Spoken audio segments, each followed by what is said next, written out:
ជំរាបសួរក៏សួស្តីអ្នកទាំងអស់គ្នាស្វាគមន៍មកកាន់ DC ថ្ងៃនេះយើងមានសាច់រឿងថ្មីមួយទៀតហើយមកនិទានឲ្យអ្នកទាំងអស់គ្នាស្ដាប់សង្ឃឹមថាអ្នកទាំងអស់គ្នានឹងពេញចិត្តអញ្ចឹងអត់ឲ្យខាតពេលអ្នកទាំងអស់គ្នាយូរទេយើងចូលសាច់រឿងយើងមកទៅអញ្ចឹងផ្ដើមសាច់រឿងមកគឺមានក្មេងប្រុសម្នាក់ដែលគាត់កំព្រាឪពុកម្ដាយហើយគាត់រស់នៅជាមួយជីដូនចាស់អញ្ចឹងខ្ញុំសូមហៅក្មេងម្នាក់ហ្នឹងហៅតាក់ណាអ្នកទាំងអស់គ្នាព្រោះដោយសារគាត់មានឈ្មោះបែបហ្នឹងអញ្ចឹងតាក់គាត់ជាក្មេងម្នាក់ដែលរស់នៅជាមួយជីដូនគឺកំសត់មែនទែនដោយសារគាត់អត់មានឪពុកម្ដាយទេហើយមួយវិញទៀតមជ្ឈដ្ឋានដែលគាត់កំពុងរស់នៅអ្នកទាំងអស់គ្នាគឺគេមើលងាយគាត់មែនទែនហើយប៊ូលីគាត់មែនទែនដោយសារក្មេងៗសបាគាត់លក្ខណៈថាឃើញគាត់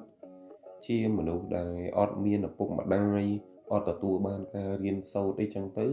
គេមើលងាយគាត់គេដូចថាប៊ូលីគាត់ផ្សេងអីចឹងទៅគាត់ថាតាក់គាត់អត់សូវជាចាប់អារម្មណ៍លើរឿងទាំងអស់ហ្នឹងទេប៉ុន្តែជីដូនរបស់គាត់គឺមានអារម្មណ៍ថាអាណិតចៅមែនទែននៅពេលដែលមានមនុស្សជាច្រើនតែងតែមើលងាយគាត់ឬក៏មិនឲ្យតម្លៃគាត់អីចឹងណាគាត់ថាតាក់អ្វីត្បិតតែគាត់មិនសូវចាប់អារម្មណ៍លើពាក្យសម្ដីទាំងអស់ហ្នឹងតែគាត់ក៏មានកូនចិត្តមួយរៀងអន់ចិត្តដែរអ្នកនរគ្នាខ្ញុំជឿថាមនុស្សយើងម្នាក់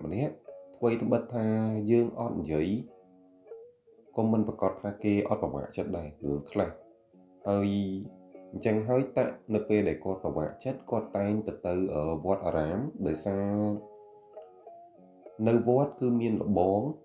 ដែលដូចថាគាត់តែងតែជួយទំនុកបំរុងតាក់តែងតែជួយបង្ហាត់បង្រៀនតាក់លើការរៀនសូត្រអីចឹងទៅផ្សេងអញ្ចឹងទៅព្រោះដោយសារតាក់គាត់បានចូលសាលាមែនតែមានលបងជួយក្នុងការបង្រៀនអក្សរឬក៏បង្រៀននៅការរស់នៅផ្សេងអីចឹងទៅអញ្ចឹងហើយបានធ្វើឲ្យតាក់គាត់តែងតែទៅវត្តដើម្បីជួបលបងឬក៏ចែករំលែកនៅអារម្មណ៍ដែលគាត់ឈឺចាប់ឬក៏រឿងផ្សេងអីចឹងទៅហើយលបងគាត់អាចនិយាយបានថាជាទីប្រឹក្សាមួយដ៏ល្អសម្រាប់តាក់បន្ទាប់ពីជីដូនរបស់គាត់អញ្ចឹងលបងតែងតែដាស់តឿនព្រានបដៅតាក់កុំឲ្យមានគំនិតគុំគួនឬក៏កុំឲ្យដូចថាយកពាក្យសម្ដីណាដែលមិនល្អយកមកដាក់ក្នុងខ្លួនអីចឹងណាអញ្ចឹងចង់ឲ្យតាក់ធំឡើងក្លាយជាមនុស្សម្នាក់ដែលល្អហើយព្យាយាមជំនះរាល់ឧបសគ្គដែលខ្លួនឯងកំពុងតែជួបអីចឹងមានថ្ងៃមួយអ្នកទាំងអស់គ្នាដែលសារនៅវត្តគេមានកម្មវិធីមួយតែកម្មវិធីហ្នឹងមិនមែនទូទៅសម្រាប់មនុស្សគ្រប់គ្នាទេវាជាប្រភេទកម្មវិធីបន់សពអ្នកទាំងអស់គ្នាដោយសារអញ្ចឹងអ្នកទាំងអស់គ្នាជំនាន់មុនយើងអត់ទាន់មានការបូជាអីត្រឹមត្រូវទេឧទាហរណ៍ថាមានមនុស្សស្លាប់អីចឹងណាអញ្ចឹងគេតែងតែយកមកបូជានៅវត្តដោយគេមានកន្លែងមួយសម្រាប់បូជាសពទូទៅអញ្ចឹងណាអ្នកទាំងអស់គ្នាធ្លាប់ដឹងអត់លក្ខណៈថាឲ្យតែមានអ្នកស្លាប់អីចឹងគេយកមកបូជានៅវត្តហើយអាហ្នឹងគេហៅអីនេះខ្ញុំរៀងសពេចសពិលទេបើអ្នកទាំងអស់គ្នាដឹងជួយប្រាប់ DC ផងព្រោះថា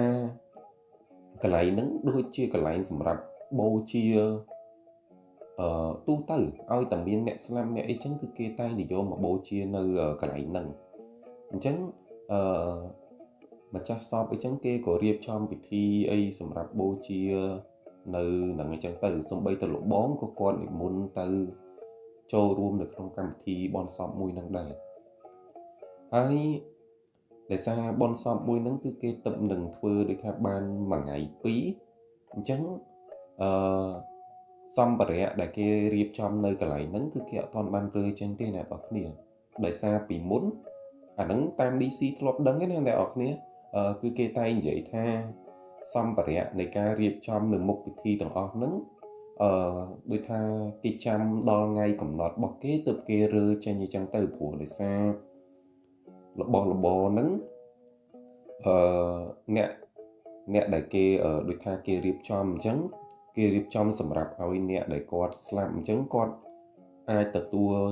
បានរបស់របរដែលមាននៅហ្នឹងអញ្ចឹងទៅឧទាហរណ៍ថាដូច đôi cùng rụp ngay bọc quạt chẳng bật sân chia cùng rụp ngay bọc quạt hơi quạt ai mau của màu bỏ từ ọt nắng làm bay vô từ vừa đồng nào từ lộ hàng một cái chẳng hơi nó bây để cái bô chia sọt nâng phím cứ cái ọt toàn của màu xong bật gạt ọt nâng ở tranh nhỉ to tại đòn ngày mui để kia để tha ốp đòn ngày kia cầm nọt thấy ban kia màu của màu được cô rùa rơi chẳng hơi mui bánh tiền cái lại nắng có cái ham mình ơi nẹp sen châu từ chất đài đôi nhôm chỉ một nâng chắc để xa ở vì chia rồi bỏ được cô chia ô anh chia sẻ nó tóc đi sọ cổ đôi tha vì chia là bỏ sầm rập nè slap ấy chẳng á anh đang dậy rủi rối lắm nè tóc nia chẳng cái ở ao nẹp sen như cô nẹp bật tay châu tới cái lại nâng tê cái bị sạch nhiệt được có bong ôn một kê té chay đòn nè tóc nia chạy đóng tạ quạt chia không ai mà nè đã có ớt đắng chẳng thấy quạt của ba nở tư tư cái lại nắng đầm bình cùi ly như chẳng tư chẳng nợ pe để quạt tự đo nè tỏ kia quạt khơi là bo kia riệp trong đi tham miên là bo hộp miên play chơi chơi đi chẳng á hai nam mũi quạt clean phong chẳng quạt cô hộp là bo ở nơi lơ tóc nâng nè tỏ kia nơi cái lại để kia riệp trong cầm thi bố chỉ sọp nữa đọc về quạt hộp chẳng tới nè nè tha miên miên đôi tham miên mà lử mà nè đã hơi tranh mà quá hơi xua nôm quạt trơn mình thèn xua nôm quạt tha ta quạt nước mau bị na mạch ban mau cả lại nâng ấy chẳng tư đọc về tắt quạt trực mây mà nè slow boat chẳng được về để quạt khơi chẳng quạt lẹ mà tha quạt hiện thầy quạt có chơi to từ bên nhận lươn đi chẳng á còn vậy tha ô để xa con nẹ nơi phông nâng đai tê hơi con mau cái này nắng mau cùi lên tay chạy đón khơi miên là bỏ hốp con có do hôm tịch từ hay con có sông tôi tha ni chia là bỏ ở ông mẹ được gọi chẳng từ lại là tha xua non tờ lọt từ quên như chẳng á hay ông mà nè nắng có con vậy tha nắng này là bỏ tổng ớt nắng cứ chia là bỏ con mạch bàn tặng anh mạch bàn nhớ đã thôi coi chúng rồi lại tham mạch bàn ổn anh mau hôm là bỏ nơi cái lại nâng ấy chẳng á đọc về tạ còn lưu bài nâng còn rô riêng thầy này để xa ở còn kết tháng khai thử cái đầy ao thì cô kịp tôi hơi chẳng á tay chạy sẽ đánh cứ ôm mà nè nâng cứ họ tên này đọc này hoàn xua nôm còn thấy đăng pi bảo vọt bỏ tạ tha chỉ mình cũng pria đăng ấy chẳng tới có sầm rai tha hơi tạ nâng hộp tới hơi bỏ sân chia thử ca ấy ai lẽ là tha ai mà hộp nơi nặng ban lẽ là chẳng á đọc về tạ lư bài nâng của con sầm vài trận đá hơi quát có ở sông play chứ mà chẳng muốn nằm bây vô tập nhà dây bọc qua về chẳng từ hơi mà nè đè ở tạ ban khơi nâng nè ọt ní của ban phẹp tạ thai nè về để ổn ai như được có không mùi ai hộp ấy công phẹp là kia sót thai để tha màu màu hộp cả lại nâng rồi có khơi ấy chẳng từ hay ta có chỉ mấy chẳng có ấp đăng hưởng từ ấp năng thế tai hòn tha ở vậy để tặng bàn khơi nhung kịch tha nẹt ấp này đăng ấy tha chị ấy cũng hơi nẹt ấp này kịch về chính ấy chẳng nẹt để tặng bàn khơi những cứ chia sẻ xong nẹt để bàn slap nứng cứ bàn bằng hai kêu này tặng khơi chẳng nước để tặng con tập lập từ tia với con cái gió play chơi nứng từ chun chạy đồn một con hay chạy đồn một con có xu tặng thà cha ơi bàn play chơi màu việt nam chẳng từ tặng của con kịch đấy ta để xa con nực khơi nhà vậy đây ở đồ luôn ở ông mà nè đừng có ban phép chẳng tặng cô bồng bài thà ô play chơi nó cứ bọn ở ao con đi trong tư chẳng con cô do một nhà ở dây ở trong tư là thay về xa ở lục bọn ao mà trái chẳng con hộp ao trong tới cô do tục ao dây play trong tư chẳng chị đồn bó cót có ọt sơ chị xua nó không ấy trở đấy để xa ở đăng tha ở lỗ bóng tay thờ miên lỗ bọc nha chỉ ở ro pe để tặng cọt tờ chẳng á chẳng nước pe đây ở cái lon pot ban mai dạ khỏi mốc tặng miên ở rõm play miên ở rõm tha cót tay tầm mưa khơi lỗ bọc đây mình cua khơi nhé này tọt đi để xa dương ở đăng tha tạ con miên nhiên bị xe rồi con miên sầm mặt hiệp ấy hoàn tha ở vậy để con khơi cứ con ai mưa khơi bị nhiên xem nè tao nè ôi nhung prư sờ bò vậy cái này nè của tha nơi pe để con tranh đa mình tha pe dục mình tha pe ngay cứ con tay tầm mưa khơi là việc tha bẩn lửng không bao nhiêu cô bẩn lửng bị nhiên xem như chẳng á thôi con khai mình tên của con tầm bốn lái con cất ha ô bia bia đợi xa trẻ nè tao thấy ở vậy để con ban khơi như mình lọ đôi dương người đối tu tới đôi tha con khơi bị nhiên nè đó nên đang dẻo vậy bị nhiên bia miên trờn bia miên ru green xem như chẳng tới đại thua ở tại khai bạ smart là hốt đo ở chỉ đôn bọc quạt nó vô từ chụp là bông là bây giờ sồi tật sồi ấy chẳng tới đọc bê là bóng của con riêng trong thi sồi tật ấy tại chẳng tới hơi là bóng của ban vậy xua non tặng tha tao miên hưởng ấy ban tặng ai mơ khơi như được cô sầm lăng khơi là bọc play ấy chẳng tại có con vậy thaประมาณ ngày muốn con ban ទៅខាងក្រោយនៃកត់លបងគឺឃើញមានគេរៀបចំរបស់របរហូបចុកច្រើនមែនទែនដល់ពេលអញ្ចឹងតាក់ក៏គាត់ទៅហូបនៅហ្នឹងទៅគាត់ក៏បានជួបអ៊ំម្នាក់អីចឹងទៅនៅពេលដែលឮបែបហ្នឹងគឺលបងដឹងភ្លាមតែម្ដងថាតាក់បានទៅហូបរបស់ដែលជាសំណែនរបស់អ្នកដតីដែលជាហេតុធ្វើឲ្យតាក់លក្ខណៈថាដូចជាប់ដាសាឬក៏អីមួយអញ្ចឹងរបៀបអញ្ចឹងហើយបានធ្វើឲ្យតាក់គាត់អាចមើលឃើញវិញ្ញាណឬក៏ឃើញរបស់ផ្សេងដែលមិនគួរឃើញណាអ្នកនរគ្នាដល់ពេលអញ្ចឹងលបងក៏បានប្រាប់តាក់ថាលក្ខណៈថាហាមតាក់ថាចាប់ពីថ្ងៃហ្នឹងទៅកុំឲ្យទៅកន្លែងហ្នឹងទៀតហើយបើសិនជាមានអ្នកណាហាវឬក៏មានណាគេយកអីទៅឲ្យក៏កុំទទួលឬក៏កុំទៅតាមអ្វីដែលគេនាំទៅព្រោះថាវាជារឿងអត់ល្អទេដែលក្មេងប្រុសម្នាក់អាចមើលឃើញឬក៏អាចដឹងឮនៅរឿងទាំងអស់ហ្នឹងអញ្ចឹងតែក៏គាត់មានអារម្មណ៍ភ័យខ្លាចដែរអ្នកនរគ្នាអញ្ចឹងក៏គាត់ចាប់ពីថ្ងៃហ្នឹងទៅគឺគាត់អត់ដែរបានទៅកន្លែងហ្នឹងទៀតទេហើយជីដូនរបស់គាត់ក៏តែងតែតាមដានតាក់រាល់ពេលរាល់អីចឹងទៅតែដោយសារពេលវេលាគឺវាអត់រងចាំនរណាគេម្នាក់ទេអញ្ចឹងហើយជីដូនរបស់គាត់ក៏បានទទួលអនិច្ចកម្មម្នាក់ទៀតដែលធ្វើឲ្យតាក់រឹតតែឯកាមែនតើអ្នកនរគ្នាហើយរបៀបថាអ្នកនរគ្នាដឹងស្រាប់ហើយតាក់គាត់ក៏ព្រាឪពុកម្ដាយស្រាប់ហើយគាត់នៅតែជាមួយជីដូនទេដល់ពេលជីដូនគាត់ទទួលអនិច្ចកម្មម្នាក់ទៀតវាធ្វើឲ្យតាក់គាត់ទទួលយកអត់បានហើយមួយវិញទៀតដូចនិយាយចឹងអ្នកនរគ្នាក្មេងៗឬក៏អ្នកភូមិនៅទីហ្នឹងគឺប៊ូលីពួកលក្ខណៈថាប៊ូលីតាក់មែនតើមើងងាយតាក់គ្រប់សពតែម្ដងរហូតដល់ធ្វើឲ្យតាក់គាត់ខ្លាចជាមនុស្សម្នាក់បាត់ទឹកចិត្តដំបូងឡើយតាក់ក៏អត់ខ្វល់លើរឿងទាំងអស់ហ្នឹងទេតែនៅពេលដែលគាត់គិតចុះគិតឡើងវាធ្វើឲ្យគាត់លក្ខណៈថាដូចទទួលយកអត់បានព្រោះគាត់បាត់បង់មនុស្សជុំវិញខ្លួនគាត់គឺបាត់បង់ទាំងអស់វាធ្វើឲ្យគាត់នៅម្នាក់ឯងឯកាអញ្ចឹងនៅពេលដែលគាត់ចាប់ផ្ដើមបាក់បង់ទឹកចិត្តអ្នកនរគ្នាអញ្ចឹងវាធ្វើឲ្យវិញ្ញាណអាក្រក់ដែលតាមតាក់ដែលតាក់គាត់អាចមើលឃើញគឺជាពេលវេលាមួយឬក៏ជាឱកាសមួយដែលអាចមកគ្រប់គ្រងឬក៏មកសន្ធិដ្ឋជាមួយតាក់អីចឹងណាអញ្ចឹងហើយក៏មានវិញ្ញាណផ្សេងអញ្ចឹងទៅមកលួមតាក់ឲ្យធ្វើរឿងផ្សេងដែលលក្ខណៈថាអ្នកនរគ្នាដឹងស្រាប់ហើយមនុស្សនៅពេលដែលបាក់បង់ទឹកបាក់ទឹកចិត្តឬក៏មានអារម្មណ៍ថាដោយថាអារម្មណ៍គាត់ណាមួយអារម្មណ៍គាត់គុំគួនលើគេ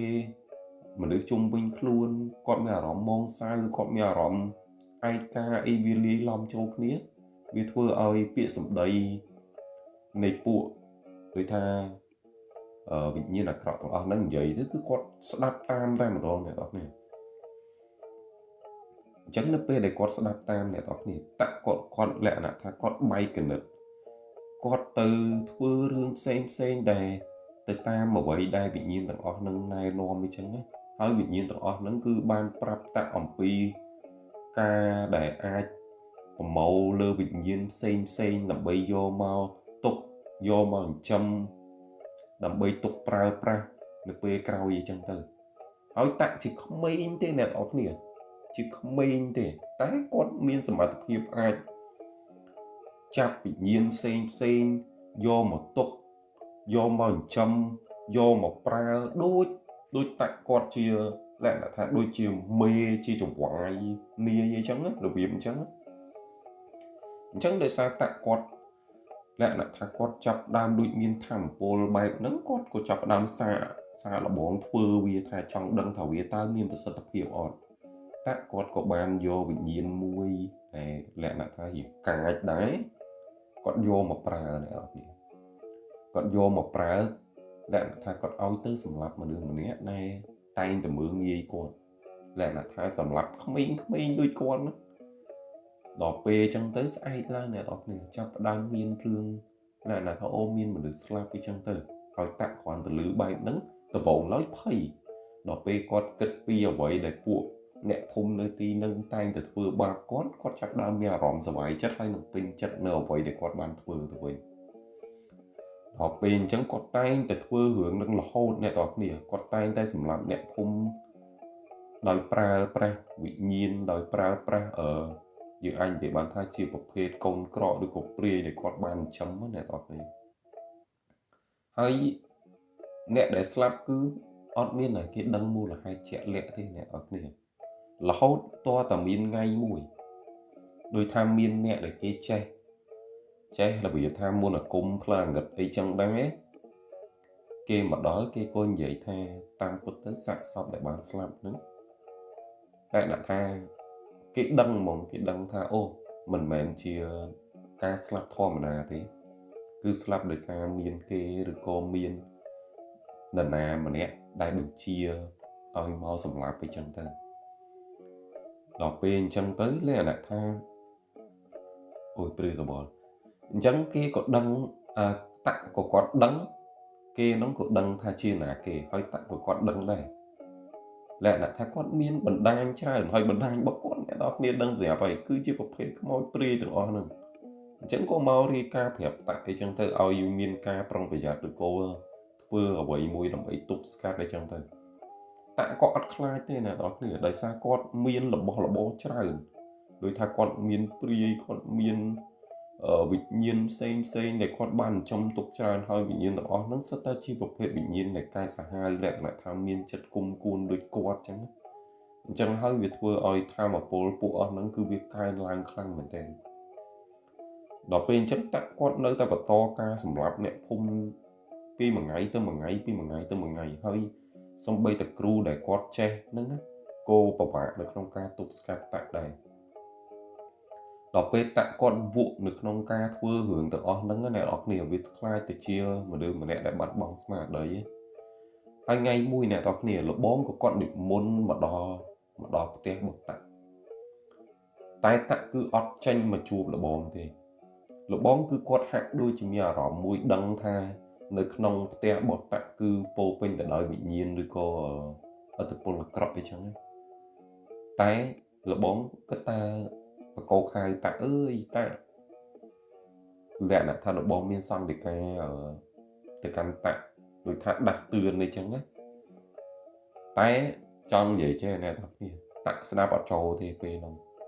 phổ tha ở rõm bóc quát cứ có bông tay vì vụ lơ rương để quát đối tha rương để có thọ ban chuông mình tha rương là ó rương là cọ cứ quát kịch đi làm châu kia về thôi quát bật băng mà đấy này thật này hai lộ bóng cũng minh xong để cả tha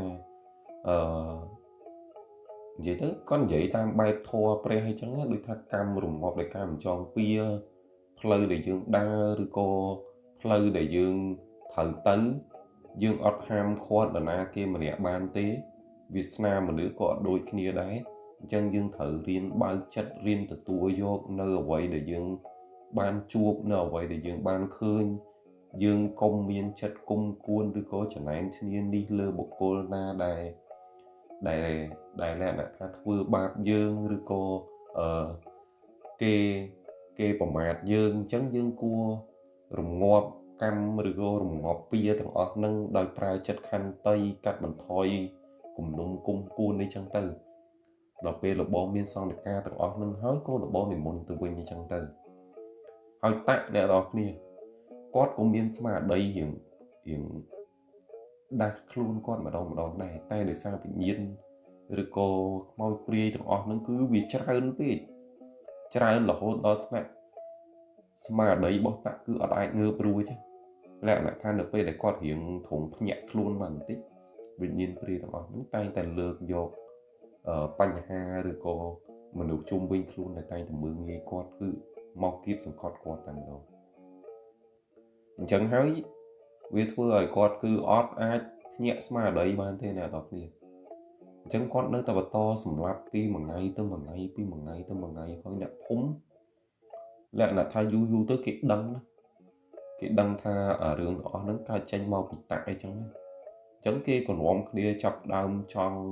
សម្លាប់តាក់ដូចថាមកហ៊ុំព័ទ្ធផ្ទះរបស់តាក់ដើម្បីដុតផ្ទះរបស់គាត់ទាំង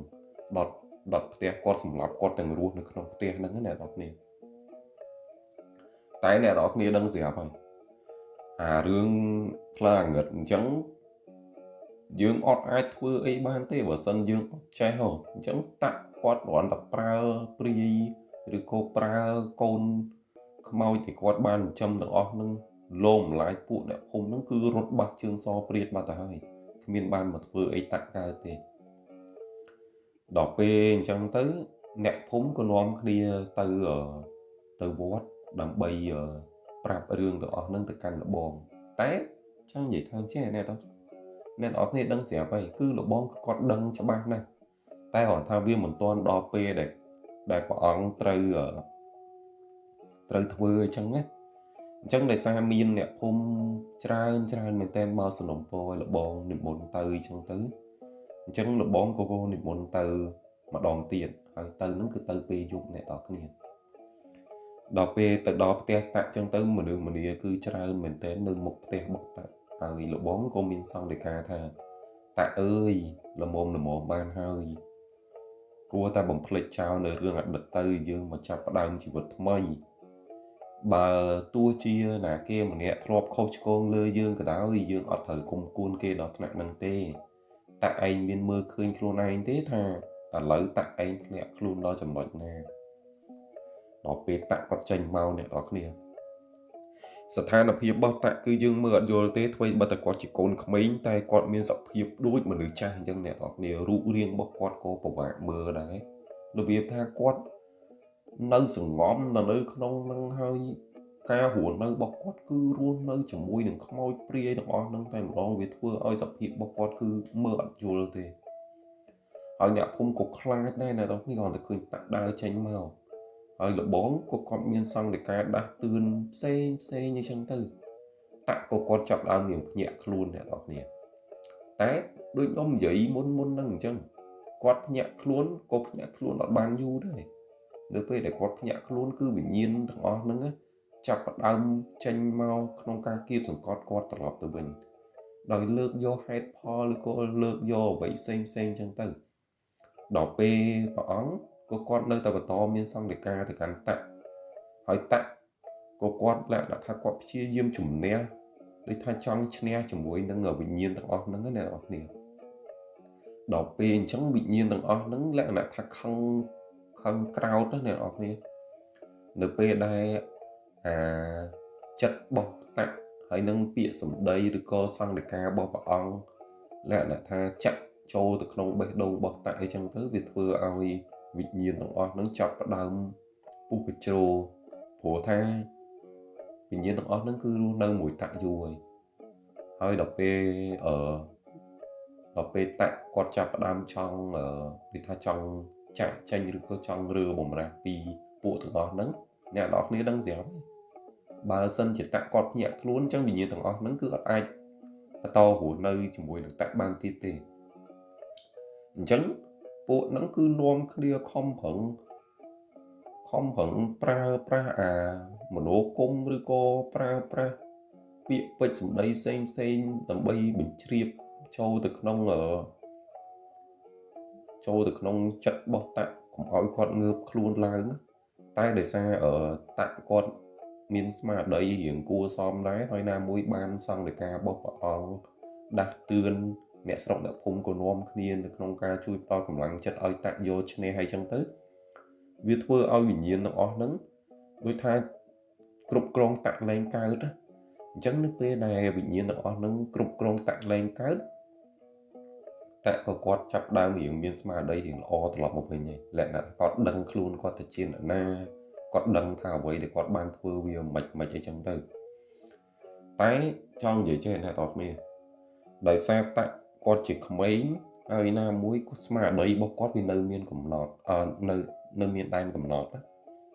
អញ្ចឹងការគ្រប់គ្រងអារម្មណ៍ឬក៏ការព្យាយាមរបស់គាត់វាបានតែមួយផ្លែតទេអ្នកនរគ្នាដោយសារវិញ្ញាណទាំងអស់ហ្នឹងគឺវាច្រើនលើសលប់ពេកហើយវិញ្ញាណទាំងអស់ហ្នឹងអ្នកទាំងអស់គ្នាដឹងស្រាប់ហើយសិតតែជាប្រភេទវិញ្ញាណសេរីតៈអញ្ចឹងលក្ខណៈថាសិតតែត្រូវទទួលបានការមើងងាយការស្ដីឲ្យឬក៏សិតតែវិញ្ញាណដែលមានគំនុំគុំគួននៅពេលដែលយកឈ្នះតាក់អត់បានវិធីមួយយ៉ាងគឺចូលសង្កត់ក្នុងខ្លួនតាក់ឲ្យគឺហែកតាក់សម្រាប់ចោលជាមួយគ្នាតែម្ដងអ្នកនរគ្នាហើយកន្លែងហ្នឹងវារន្ធត់តិចហ្នឹងអ្នកនរគ្នាដោយសារទស្សនវិជ្ជាទាំងអស់ហ្នឹងសំបីតែលបងអ្នកភូមិគឺ slot មែនតើដល់ពេលលក្ខណៈថាវិញ្ញាណទាំងអស់ហ្នឹងសម្រាប់គាត់តែម្ដងសម្រាប់តាក់ម្ដងហើយអាហ្នឹងដូចនេះចឹងណាអ្នកនរគ្នាដូចពាក្យមួយគេនិយាយថាជើងសាងអីបានហ្នឹងណាអាហ្នឹងគឺរបៀបអញ្ចឹងអ្នកនរគ្នាអញ្ចឹងតាក់គាត់អ្វីដែលគាត់បានធ្វើគឺជាមួយនឹងពពួកព្រាយទាំងអស់ហ្នឹងអញ្ចឹងនៅពេលដែលគាត់ទទួលបានក៏គាត់ទទួលបានអំពីព្រាយឬក៏វិញ្ញាណទាំងអស់ហ្នឹងវិញដែរអញ្ចឹងការស្លាប់របស់តាក់មួយហ្នឹងគឺរន្ធត់មែនតើហើយបន្ទាប់ពីហេតុការណ៍នឹងបានកើតឡើងទៅនៅក្នុងស្រុកភូមិក៏ចាប់ផ្ដើមលក្ខណៈថាស្ងប់ស្ងាត់ត្រឡប់មកវិញតែចង់បញ្ជាក់តិចអ្នកនរគ្នាវិញ្ញាណរបស់តាក់គឺអត់ទៅណាទេដោយសារលបងបាននាំវិញ្ញាណរបស់តាក់ចូលមកកាន់វត្តអារាមដើម្បីឲ្យតាក់ស្ដាប់ធម៌ស្ដាប់នៅពុទ្ធអាវាទផ្សេងដែលព្រះអង្គមានសង្ឃលេខាអញ្ចឹងទៅដើម្បីដាស់តឿនវិញ្ញាណរបស់គាត់ឲ្យបរិសុទ្ធហើយនឹងបញ្ជូនគាត់ឲ្យទៅចាប់ជាតិថ្មីអញ្ចឹងទៅដោយសារបច្ចុប្បន្នវិញ្ញាណរបស់គាត់អត់អាចទៅចាប់ជាតិបានទេដោយសារវាជាប់ជាពាក់នៅរឿងច្រើនមែនទែនអញ្ចឹងហើយមានតែលបងទេដែលអាចរំដោះវិញ្ញាណរបស់តាក់ឲ្យល្អប្រសើរហើយបញ្ជូនឲ្យត្រឡប់ទៅចាប់ជាតិថ្មីអញ្ចឹងទៅអញ្ចឹងហ្នឹងហើយអ្នកនរគ្នាសាច់រឿងរបស់យើងគឺមានតែប៉ុណ្្នឹងទេហើយវាជាសាច់រឿងមួយដែលឆ្លុះបញ្ចាំងពីទស្សនវិជ្ជានៃសង្គមច្រើនហើយមួយវិញទៀតហ្នឹងហើយអ្នកនរគ្នាយើងចូលរួមសាងអំពើល្អឲ្យបានច្រើនទៅហើយយើងកុំព្យាយាមមើលងាយអ្នកអតីអីយើងអត់អាចទៅវាយតម្លៃឬក៏ទៅមើលងាយណាគេម្នាក់បានទេទោះជាគេមានគេក្រគេមិនក៏ដោយគឺយើងអត់ត្រូវមើលងាយគេដែរអញ្ចឹងមនុស្សយើងម្នាក់គឺមានតម្លៃរៀងខ្លួនហើយចំណុចល្អក៏មានរៀងខ្លួនដែរអញ្ចឹងអូខេអានេះចេញពី DC ទេអ្នកនរគ្នាចំពោះការគិតឬក៏អារម្មណ៍ផ្សេងអ្នកនរគ្នាអាចបញ្ចេញនៅក្នុង comment ឲ្យ DC បានឃើញផងហើយអត់មានអីច្រើនទេជាចុងក្រោយដូចរាល់ដងអញ្ចឹងអ្នកនរគ្នាជួយ like ជួយ share វីដេអូ DC ផងហើយកុំភ្លេចជួយចូលទៅsubscribe channel YouTube DC ម្នាក់មួយទៅព្រោះថា DC បានចេញរឿងច្រើនមែនតើតែអត់សូវមានអ្នកគាំទ្រអញ្ចឹងសង្ឃឹមថាអ្នកនរគ្នាជួយគាំទ្រ DC អញ្ចឹងណាអញ្ចឹងអត់អីទេអរគុណច្រើនអ្នកនរគ្នាសុខសប្បាយបាយបាយ